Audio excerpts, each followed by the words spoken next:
You're now watching Around the Horne, the weekly internationalist news update with author and historian Gerald Horne.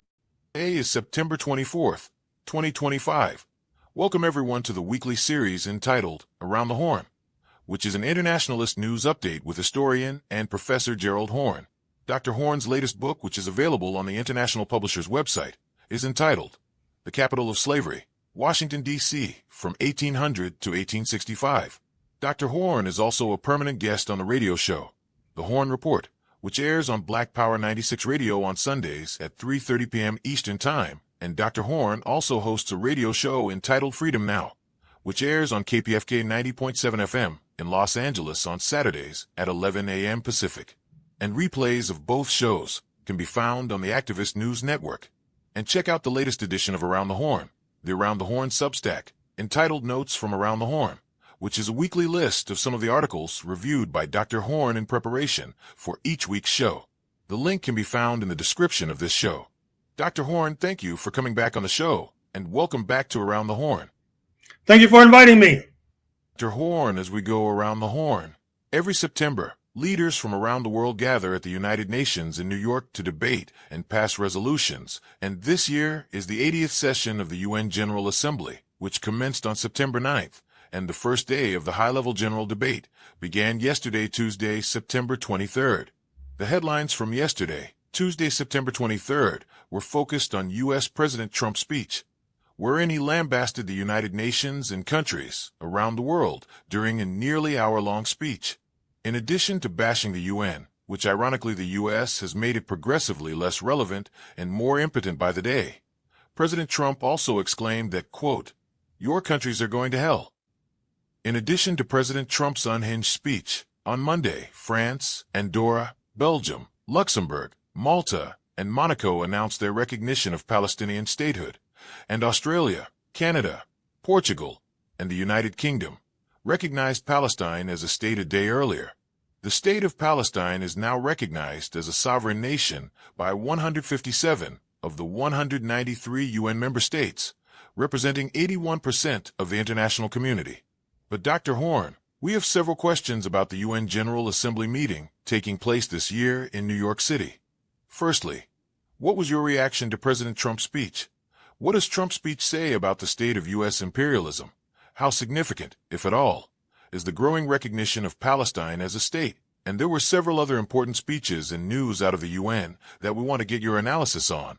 And lastly, as the UN turns 80, it seems that the UN it is at critical juncture and crossroads in history, and its ongoing relevance is in question. Dr. Horne, what is your assessment of everything we have put on the table? Well, first of all, let me begin by giving high praise to our audience.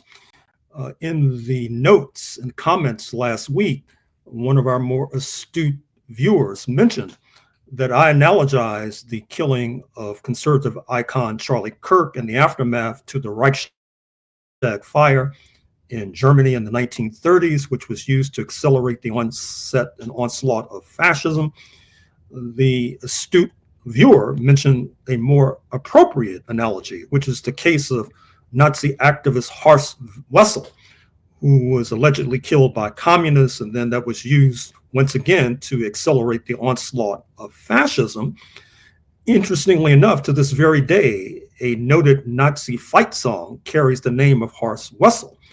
Another astute listener pointed out that as we were discussing the aftermath of the Israeli bombing of Qatar, the Persian Gulf monarchy, we should have mentioned the fact that stemming directly from that outrage was a potentially game-changing arrangement between Saudi Arabia and Pakistan. And hopefully we'll have time to dig into that before the half hour expires. But in any case, with regard to this United Nations General Assembly, I think Mr. Trump needs an intervention. That is to say that his remarks, they were meandering, oftentimes incoherent. The New York Times focused on the fact that he made actually false statements with regard to wind energy in China. He called, according to the New York Times, climate change, quote, the greatest con job ever perpetrated on the world. created by, quote, stupid people, unquote. And he went on to say that environmentalists were wanting to, quote, kill all the cows, unquote. I mean, this is crazy stuff, but actually the joke is on us, because I'm afraid to say that his incoherence and stupidity reflects the 77 million people who voted for him, which means that, once again, the joke is on us that are behind enemy lines in the United States of America. With regard to the General Assembly itself, I think that it reminds me in many ways of what was happening with the predecessor to the United Nations. I'm speaking of the League of Nations coming in the wake of World War I.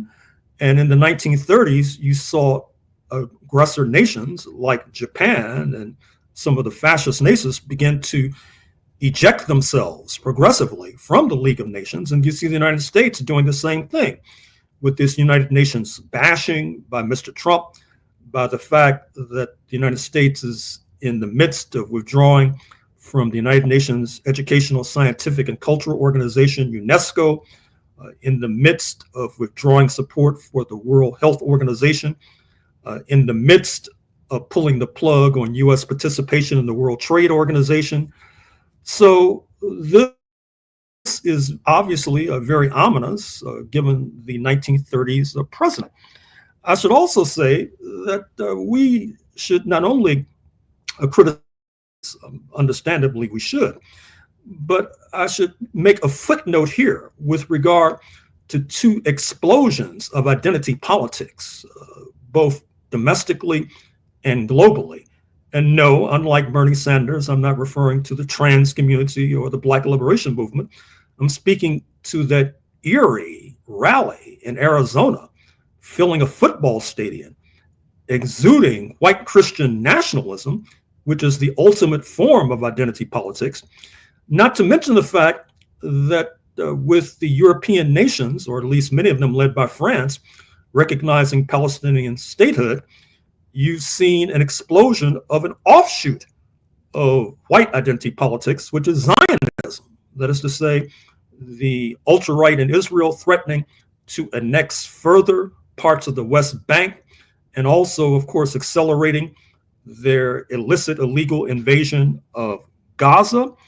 I think we should also take a more nuanced view of the recognition of Palestine by Canada, the UK, Australia, France, with others to come.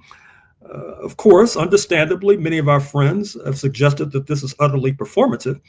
And even some of the Palestinian leadership feels that it may be too little too late. But as a person who is now studying relations between the United States and China since the Chinese Revolution of 1949, I can't get out of my mind the fact that France recognized China in 1964, years before the United States did. There was not formal recognition of the People's Republic of China by the United States until the Carter administration in late December 1979.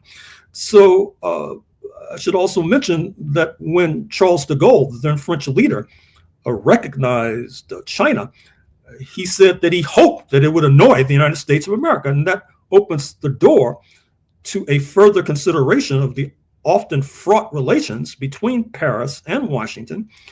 And we should always keep a close eye on these inter-imperialist contradictions, because after all, among other things, World War II involved inter-imperialist contradictions, not least between the United States, Germany, Japan, and Italy.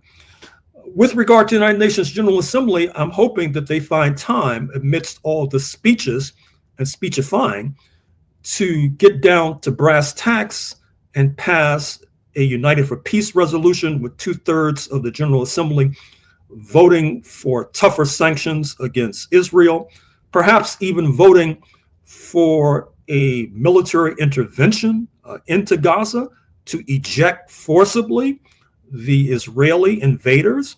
Because after all, if Palestine is a legitimate state, it seems to me that they have the right to call upon their friends in the international community for military assistance.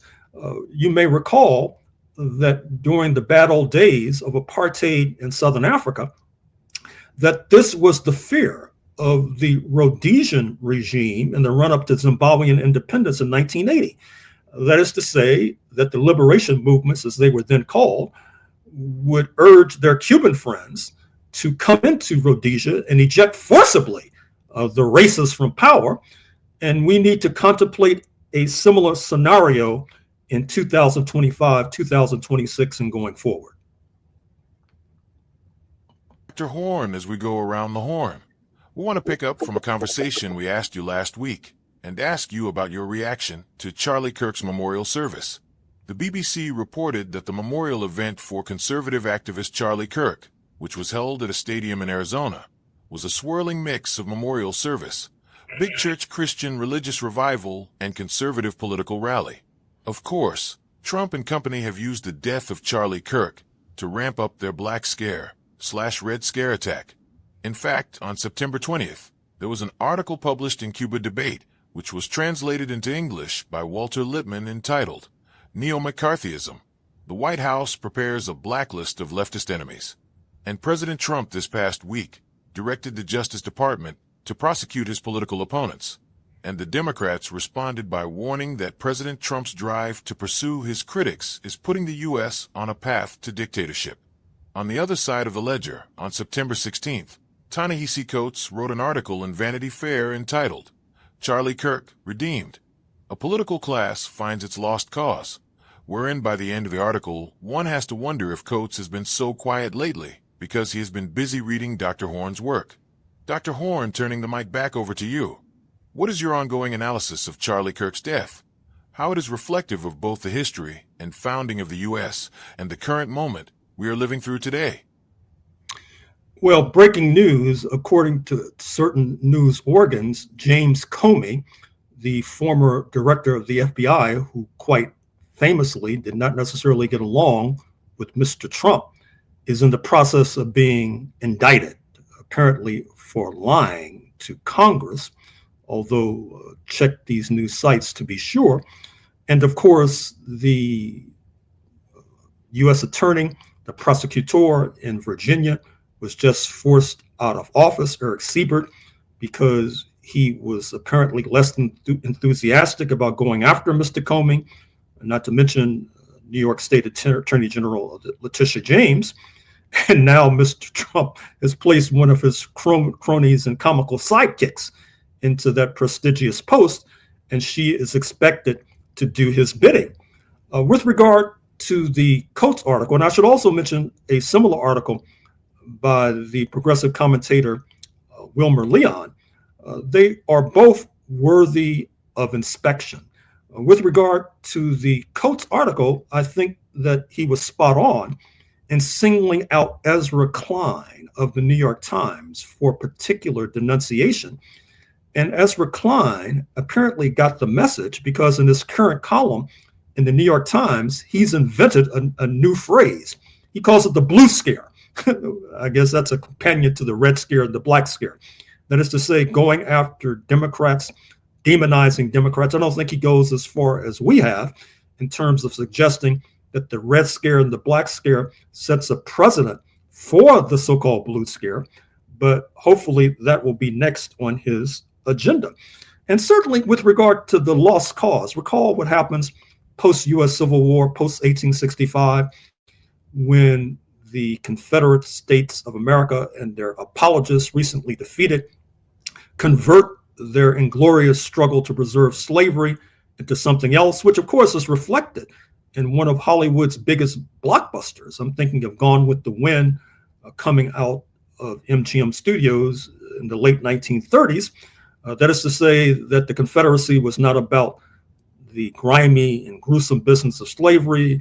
It was about etiquette. It was about valor. It was about other invented assets. Now, Congresswoman Crockett of Texas, who we should pay more attention to, pointed out that in the resolution coming out of Congress, that in a de facto sense was in favor of creating a new secular saint by the name of Charlie Kirk. that those who voted against it, even within the Democratic Party, were overwhelmingly congresspersons of color. This is very unsettling, not least because it reflects a certain kind of settler solidarity, a phrase that we need to popularize because it goes a long way to explain the current rightward tilt in U.S. politics. I should also mention the comeback of Jimmy Kimmel, the TV comic who we thought had lost his program, but he made a big comeback last night. And according to press reports, his opening monologue got 15 million YouTube viewers. And it's interesting because generally speaking, he does not get that many views. And given the fact that conservative-owned ABC affiliates, such as those owned by Sinclair and Nexstar, have boycotted Mr. Kimmel's return to ABC and the airwaves, they may have shot themselves in the foot because many of their viewers tuning in to their stations and not seeing Jimmy Kimmel might permanently tune into YouTube. And we all know that the prospects for broadcast television are not very positive in any case. It's a declining asset, which is one of the reasons why they're going for fire sale prices nowadays. So this is a situation, this aftermath of the killing of Charlie Kirk, that bears further investigation, bears further scrutiny, and certainly that's what we will be doing on this program. Dr. Horne, as we go around the horn, want to ask you about relations between Saudi Arabia and Pakistan. On September 18th, the Saudi and Pakistani governments signed a mutual defense agreement that commits them to treat any attack against one as an attack against both. This development seems significant given the fact that Pakistan is a nuclear-armed state and is perpetually on the brink of conflict with India, a country that has strong commercial and diplomatic ties to Saudi Arabia. The Saudi state helped to bankroll Pakistan's nuclear program, and it's long been theorized that this put the kingdom under a Pakistani nuclear umbrella of sorts, including the possibility that the Pakistanis might provide Saudi Arabia with nukes if asked. There's no specific mention of nukes in this pact, but the ambiguity may be partly intentional. A couple of years ago, the obvious target of a Saudi-Pakistani defense arrangement would have been Iran. But now that Saudi-Iranian relations have improved somewhat, and the Israeli government has decided that it's open season on bombing Gulf Arab kingdoms, the message may be intended for a different audience. Notably the Financial Times, whose reporting strongly suggests that Pakistani nuclear protection was part of the deal, is also reporting that the Saudis only informed U.S. officials about the new defense pact after it was signed. Maybe the Saudis observed that Qatar's defense arrangement with the U.S. includes a prominent Israel-sized exception and decided to diversify their own security arrangements. It's also worth noting that the Saudis have been pushing for a pact like this with the U.S. for several years, but successive presidential administrations have demanded Saudi-Israeli normalization in return, and there is no way the Saudis can do that under present circumstances. Dr. Horne, turning the mic back over to you. What is your assessment and analysis of the mutual defense agreement between the Saudis and Pakistan? Well, first of all, it reflects the fact that the sub-region is in a state of turmoil and a state of flux. I should have mentioned in the opening segment about the rather curious visit to Manhattan of the so-called president of Syria, speaking of the man once known as al-Jilani, now as al-Shara, who of course was prominent as a leader of al-Qaeda. There are wags who are suggesting that he may visit the site that once carried the Twin Towers of the World Trade Center, which al-Qaeda was accused credibly of helping to destroy. This reflects a number of curiosities about U.S. policy, that is to say, assisting into power an erstwhile leader of al-Qaeda and the Islamic State too, by the way. And then, of course, this same state putting pressure on Palestinian resistance organizations to leave Syria. This same state, speaking of Syria, heightening tensions with Iran and on the verge of signing new security deals with Israel. It's quite perverse, particularly in light of the fact that many of our friends on the left, and some, I'm afraid to say, in the Arab community as well, the Arab American community, supported the overthrow of the al-Assad regime in Damascus. And of course, Turkey should have egg on its face too, because not only did it help Mr. al-Jilani come to power, but now it's fearing that it will face the same fate that Qatar faced in terms of being bombed by the Israelis, even though it's supposedly the eastern flank of NATO. But obviously, a relationship with the United States of America does not necessarily save you nowadays. Which brings us, of course, to the Pakistani-Saudi arrangement, which in many ways is nothing new. Recall that in the late 1970s, when U.S. imperialism conspired to weaken the left-leaning People's Democratic Party in Kabul, Afghanistan, they began once again to ally with so-called religious fundamentalists, religious zealots, and helping to fund this escapade were precisely Pakistan and Saudi Arabia. I'm also afraid to say that the People's Republic of China, on the basis of anti-Sovietism, was also involved in that deranged bargain. But I should also mention in this context, in terms of a state of flux, that at the aforementioned summit meeting of 58 different Arab and Islamic states in Doha just a few days ago, President al-Sisi of Egypt referred to Israel as a, quote, enemy, unquote. That does not necessarily bode well for relations between the most influential Arab state, speaking of Egypt, and the Zionist entity. In any case, we need to realize that Mr. Trump is putting enormous pressure on progressive forces in that part of the world and anti-imperialist forces, even though there have been voices to the contrary speaking credibly. There are those of us who still expect another Israel-U.S. attack on Iran before the end of the year, a follow-up to the so-called 12-day war of June 2025. And if that cork is pulled out of the bottle, we cannot necessarily rule out a broader Israeli attack, particularly since Saudi Arabia has improved relations with Iran, not least due to external intervention by Moscow and Beijing. And so, just to conclude, West Asia is in a state of flux, and it can go in any of one, two, or three different directions. Dr. Horne, as we go around the horn, we want to ask you about Afghanistan.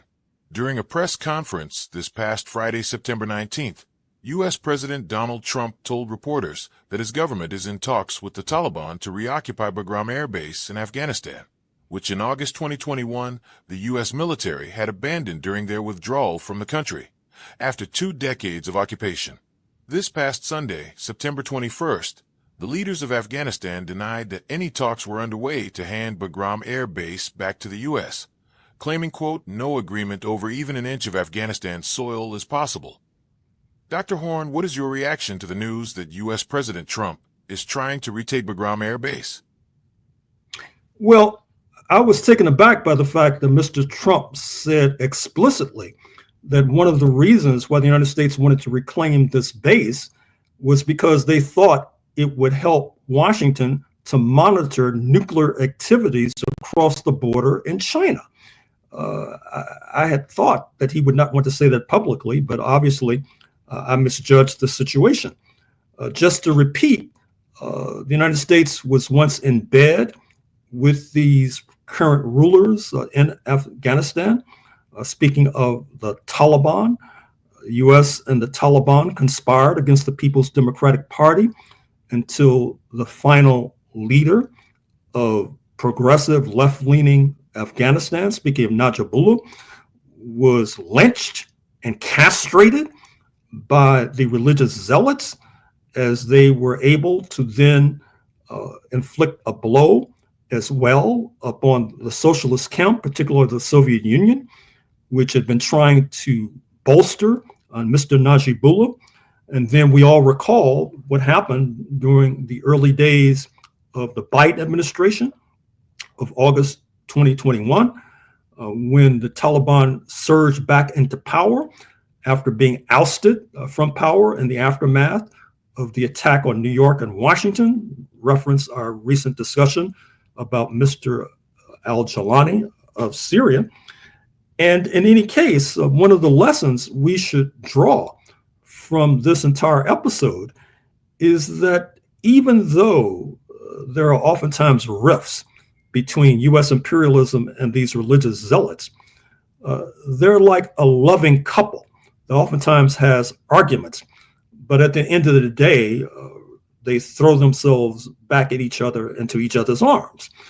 Therefore, you should not be surprised by the fact that religious zealots are now conspiring with some of the Gulf monarchs who are close allies of U.S. imperialism in destabilizing the Sahel states, speaking of Mali, Burkina Faso, and Niger. And I would have to think that Washington is likely complicit in this dirty deal. Dr. Horne, as we go around the horn, I want to ask you about Mexico. On September 18th, the U.S. Treasury Department sanctioned the El Mayo faction of Mexico's Sinaloa cartel over allegations of drug trafficking, and particularly the manufacture and trafficking of fentanyl. This designation included the blacklisting of 5 people and 15 entities allegedly linked to the faction, including a member of the Mexican Chamber of Deputies for the country's ruling Morena party. Dr. Horne, it seems that President Trump and the U.S. are using their so-called war on drugs and drug trafficking as a thinly laid pretext and cover for regime change operations, not only in Mexico, but in Latin America and the Caribbean more generally. But Dr. Horne, is that a gross exaggeration of what is going on? Well, if you step back and look at this scenario from 30,000 feet, you would also want to look at the possibility, if not probability, that U.S. imperialism is at war with the Spanish-speaking world. I'm not only referring to the Supreme Court putting its imprimatur on racial profiling against Mexican Americans and those of Mexican ancestry on this side of the border in particular. This is after the U.S. Supreme Court says that the use of race is impermissible, at least with regard to benefits, but with regard to liabilities is still a live issue. And even if you look at U.S. ties to Spain, they are rather frayed right now under the socialist regime of Prime Minister Sanchez. In fact, The Economist of London had a major story on this, talking about how Spain, perhaps even more than France, is at odds with U.S. imperialism, and of course has railed at this alleged necessity to spend 2 to 3% of GDP on the military, that is to say, sending checks across the ocean to the U.S. military-industrial complex. And then, of course, we should never forget and long remember that the 3 most populous states in the United States of America, speaking of California, Texas, and Florida, all used to be under the Spanish flag, but by various manipulations, not to mention war, the war against Mexico in 1846 to 1848, you saw California and a good deal of the U.S. Southwest enter the Union. And how can we forget the illegal blockade against socialist Cuba, which is attempting to strangle this wise experiment that's taking place 90 miles from our shores. And so Mexico should take very seriously the threats to their sovereignty. Mr. Trump had to be discouraged in his first term from bombing Mexico, supposedly going after the so-called drug cartels. And in any case, I'm happy to see that just a few days ago, President Sheinbaum of Mexico was conferring with her northern neighbor, speaking of Canada, and Prime Minister Carney, who visited Mexico City. And that is a positive sign for the future because, of course, this opens the door to their further aligning with socialist Cuba and ultimately with the coming giant of the hemisphere, speaking of Brazil. But I'm afraid we've reached the end of the road. We state these facts only to let you know that those of us who are revolutionary, Pan-Africanists, is not because we love revolution. It is historically determined, and we have no alternative but to follow history and to use history for the benefit of our people.